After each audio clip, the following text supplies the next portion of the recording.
So, hello, we have started with that if somebody is in college or university, so if he or she wants to start some research part, so what to do in that case? In the last video, we had talked about that. So, now the point is, student is saying कि हाँ जी research करनी है मुझे सो research करनी है तो अब now what the next point is so the very first very important point कि आपके पास कोई टॉपिक होना चाहिए जिसके ऊपर आप रिसर्च या जिसके ऊपर आप लिखेंगे कुछ या जिसके ऊपर आप मटेरियल सर्च आउट करेंगे या रिसर्च करेंगे in short. So how to come up with that topic? See, it's very simple.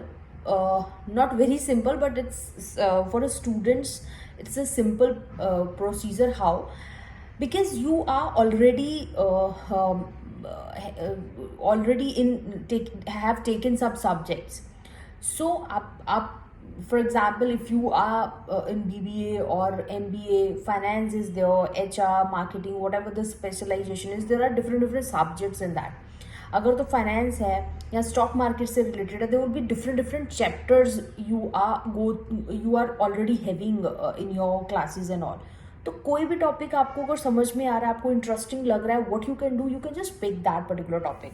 Similarly in case of IT या कंप्यूटर से रिलेटेड स्टूडेंट्स हैं, whatever topic is means आपको बहुत अच्छा लग रहा है टॉपिक, आपको लग रहा है इसके ऊपर आपका इंटरेस्ट आ रहा है, and it can be in your specialization, it can be out of your specialization only also, but the point is you are somewhere interested to look on that topic. आप उसको डीप में थोड़ा सा जाने में interested हैं, तो उस केस में आप फर्स्ट पॉइंट इज कि आप अपनी क्लास रूम से ही आपके अपने सब्जेक्ट्स में से कोई भी टॉपिक आप ले लीजिए. First point is that. Second point can be, ये तो हो गया कि आप अपनी whatever you are in graduation में या पोस्ट ग्रेजुएशन में जिस भी टाइप की कर रहे हैं उसमें से ही कोई टॉपिक उठा लीजिए of your interest. Second point can B market scenario को देखते हुए, जैसे मैंने अपनी लास्ट वीडियो में बोला था, what ever the market scenario is going on, आप आपके इंटरेस्ट एरिया के अकॉर्डिंगली, अगर आपका आईटी से रिलेटेड इंटरेस्ट एरिया है तो आईटी सेक्टर में देखिए क्या क्या नया आ रहा है. रिसर्च में you can come up with particular companies case study as well. तो केस स्टडी में तो आपको कोई कंपनी लेके जो है उसके ऊपर थॉरली रिसर्च करना पड़ेगा.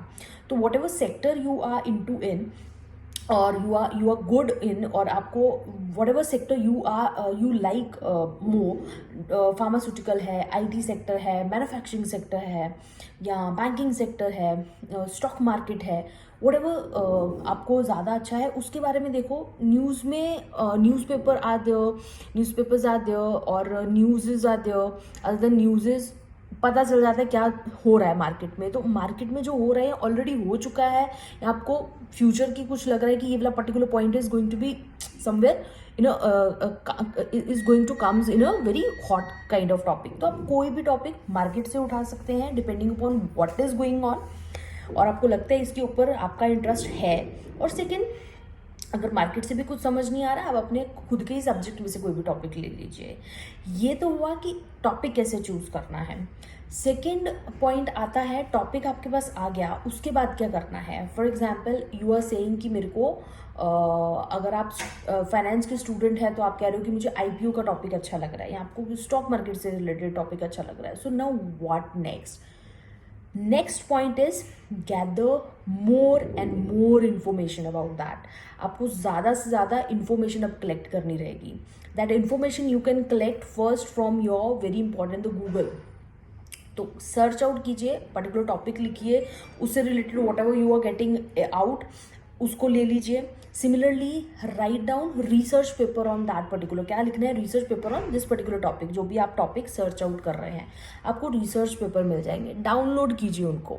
ज़्यादा अच्छी चीज़ होती है उनको डाउनलोड करके प्रिंट आउट लेके पढ़िए. और अगर प्रिंट आउट नहीं, आपको मोबाइल अपने लैपटॉप वगैरह से पढ़ना है, that is your wish, but it will be easy to read taking print out. Other than that, it's your wish to go with whatever mean you like. But the point is, आप क्या कीजिए, जितना ज़्यादा आपको information उस particular topic के बारे में मिल रही है, आज की इन्फॉर्मेशन ही सही नहीं होगी सिर्फ रिसर्च के लिए.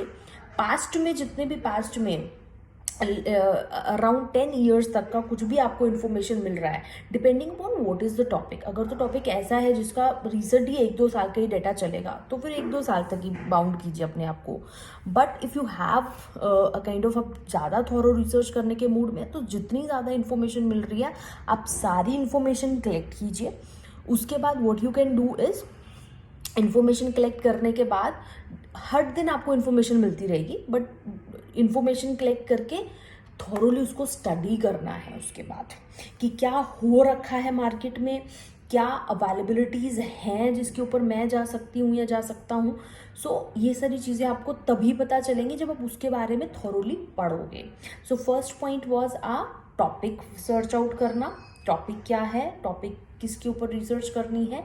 Second point is going to be gather information about that. अब थर्ड इम्पॉर्टेंट चीज़ आती है, see type of data you are going to use. एक तो होता है you are going to write down a conceptual paper. Conceptual होगा, उसमें आप ज़्यादा थ्योरी ही यूज़ करेंगे, कोई स्टैटिस्टिकल टूल्स नहीं लगाएंगे। तो अगर तो that much is the case, in that case also you can take data और फ्रीक्वेंसी वगैरह, चार्ट्स वगैरह बनाने तो आजकल आते ही हैं, एक्सेल से ही बन जाएंगे। तो उसके लिए भी आप accordingly data you can get from Google only. Otherwise, there are many databases in the market from where you can get the data. So I was talking about data. See, two types of data are there, primary and secondary. Primary है कि जो आपको खुद से collect करना पड़ेगा जा जाके, और सेकेंडरी होता है जो रेडली अवेलेबल है मार्केट में, ऑलरेडी किसी ने कलेक्ट कर रखा है, आप उसी का डाटा को यूज़ करने वाले हो, that is going to be secondary. So now it's depend upon you कि what kind of data you are going to use in your research. तो ये तो डेटा वाला पॉइंट हो गया अगर तो तुम थोड़ा सा ऊपर के लेवल पे जा चुके हो। But if I have to talk about those are just going to start and they are in their bachelor's degrees and the student just want to start, तो उसके केस में ना तुम ज़्यादा डेटाज में मत जाओ। अभी स्टार्टिंग में आप नॉर्मल केस स्टडी और कुछ भी पर्टिकुलर टॉपिक लेके थोड़ा सा उसके ऊपर without going to any statistical tool, अगर तो आपको आता है then it is very good to search out some data for that and you can just apply that. But अगर स्टैटिस्टिकल टूल में नहीं जाना then also you can just gather information about that, and उसकी information के बाद very very important thing is, अगर data को side पे कर दें, next point should B research gap. Again repeating, अगर तो you are very new to it, आपको जस्ट अभी स्टार्ट करना है, तो रिसर्च गैप में भी ज़्यादा जाने की ज़रूरत नहीं है। You can just gather information and right out on your point of view. अगर तो न्यूज़पेपर या ब्लॉग वगैरह में आपने आर्टिकल डालना है, पर अगर उसको भी आपने बहुत अच्छे तरीके से लिख के डालना है या कहीं जर्नल में पब्लिश करवाना है, इन that case what you can do is research gap. अब रिसर्च गैप क्या होता है, जैसे मैंने बोला इन्फॉर्मेशन इकट्ठी कीजिए कि लोगों ने क्या किया हुआ है उसके ऊपर। तो अगर लोगों ने ऑलरेडी कर रखा है तो आपका वाला पॉइंट क्यों कोई पड़ेगा, वो तभी पड़ेगा अगर आप कुछ डिफरेंट देंगे। तो डिफरेंट क्या होगा कि क्या उन लोगों ने नहीं किया, तो that is a research gap. तो वो कैसे मिलेगा, लोगों का काम देख के और ऑलरेडी जो हो रखा है या कुछ नया पॉइंट मार्केट में आया है उसके ऊपर किसी ने कुछ नहीं किया, that is a kind of research gap. You can come up with that. So how you can get that research gap, उसके लिए आपको थोड़ा पढ़ना ज़्यादा पड़ेगा, लोगों ने क्या कर रखा है, मार्केट का क्या सिनेरियो है, उससे ही आपको पता चल जाएगा कि ये पॉइंट जो है this is a kind of new point which is, या तो आप कह सकते हो बहुत कम लोगों ने कैलकुलेट उसके ऊपर चीज़ें लिखी हैं, या जिन्होंने लिखी हैं उन्होंने प्रॉपरली कन्वे नहीं किया what is the exact conclusion और आंसर ऑफ द सेम। तो रिसर्च गैप अगर आपकी स्टडी में है, so and that research gap is very very unique if we can say, so your research paper is going to be very good if it is written in a very proper way. So these are the important things what you should have. First you should have topic आपको पता चल गया है, आपको क्या करना है, data ही gather करना है। उसके लिए डाटा गैदर कर लिया है तो उसके बारे में ज़्यादा उस डाटा को पढ़ के प्रॉपरली अच्छे से समझ के उसके ऊपर आप राइटअप स्टार्ट कर सकते हैं। But if somebody wants more in that तो आप उसके ऊपर थोड़ा सा मैथमेटिकल वाला डेटा भी कलेक्ट कर सकते हैं, जिसके ऊपर आप कुछ ना कुछ फिगर वाला उनको कंक्लूजन दे सके, अपनी रिसर्च में कुछ चीज़ें डाल सके। और थोड़ा सा और उसको अच्छा बनाना है तो आप रिसर्च गैप जो है वो भी ऐड ऑन करें, and which is very good thing. See अभी की ये जो वीडियो है this is not for proper research one, कि उनको जिनको प्रॉपर रिसर्च कैसे होती है उसके बारे में, ये है न्यू बिगनर्स के लिए। एंड कौन से new beginners? Those are in their college और universities life, not those are properly in research. Research जो कर रहे हैं उनके लिए क्या प्रोफोमा होगा, क्या फॉर्मेट होगा, for that I will go with a particular video, and the title will be like that only. So this is done how what we need. And अब आती है बारी लिखने की। जब आप लिखेंगे तो उसमें क्या है, आप अगर तो अलग अलग हेडिंग्स नहीं देने वाले तो in that case you can go with paragraphs and subheadings as per your information. But if you want a proper structure for the same, so in that case research paper should, or your whatever you are writing should start with the introduction of the same. Introduction is the first phase of the or first step for writing a research paper. उससे पहले भी होता है abstract, but अभी extract की बात ना करें because it's for beginners. तो इंट्रोडक्शन में अब क्या लिखना है, इंट्रोडक्शन में थोड़ी सी उस पर्टिकुलर टॉपिक की बैकग्राउंड दे दीजिए. थोड़ी सी का मतलब है 2-3 लाइन, पूरा पैराग्राफ देने की ज़रूरत नहीं है. डिपेंड करता है how good introduction you are giving, until and unless it is not copied and pasted one. So background दे दीजिए उस टॉपिक की. फिर बैकग्राउंड के बाद उसके बाद you have to come up with straight forward to your objective. What is your rationale to that particular study? Rationale और objective कि तुम क्यों करने वाले हो, क्या करने वाले हो स्टडी में. क्या 2 पेजेस जो आपने 10 पेज या 5 पेजेस लिखे हैं, उन 5 पेजेस में उस बंदे को क्या देखने को मिलने वाला है. सो दैट फर्स्ट की 3-4 लाइन में अगर आप वो चीज़ बता देंगे ना तो अगले पर्सन को क्लियर हो जाएगा कि हाँ जी ये चीज़ का सॉल्यूशन मुझे मिलने वाला है, या इस चीज़ के बारे में मुझे पढ़ने को मिलने वाला है इस पर्टिकुलर पेपर में.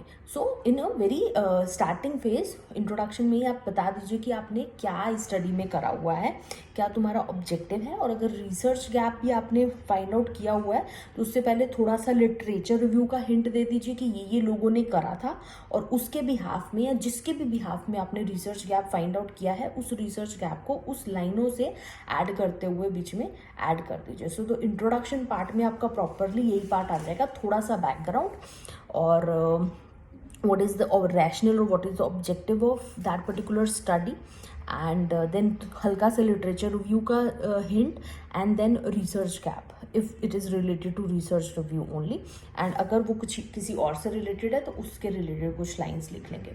1.5 or 2 pages are enough for introduction if your full article is of somewhere 8 to 10 pages, or we can say 7 to 8 pages. Then you can come up with literature review if there is something. आपने अगर कुछ किया है तो literature review आप बता दीजिए. Existing literature review क्या होता है, पुराने ऑलरेडी अगर इस चीज़ के ऊपर काम हो रखा है तो उन्होंने क्या करा हुआ है तो वो चीज़ आप देख सकते हैं. उसके बाद ऑब्जेक्टिव्स और रिसर्च गैप आप ऑलरेडी बता चुके हो, एंड और अगर नहीं बताया है देन लिटरेचर रिव्यू के बाद you can come up with that. And after that if you have taken some data, if you have taken some statistical tools, तो उसके बाद आप वो डेटा और स्टैटिस्टिकल टूल्स के बारे में बताएंगे. और अगर नहीं लिया तो फिर सीधा अपने रिजल्ट्स और डिस्कशंस के ऊपर आइए और एंड कीजिए must with the conclusion, so that the other person with 4 to 5 lines of conclusion, ज़्यादा बड़ा नहीं, जिससे किसी पर्सन को अगर पूरा आर्टिकल नहीं पढ़ता तो वो सिर्फ कंक्लूजन पढ़ के आपका पता लगा ले कि क्या आपका ऑब्जेक्टिव था और क्या आपने उसकी फाइंडिंग करी है. So with this I am going to end this video over here only. This is again repeating for the beginners and those are in their bachelor's and masters. For those are very at a basic stage of research, not for those are at a very advanced level. So okay, so I'm going to end this video. In the next video I'm going to come with some new topic with related to research itself.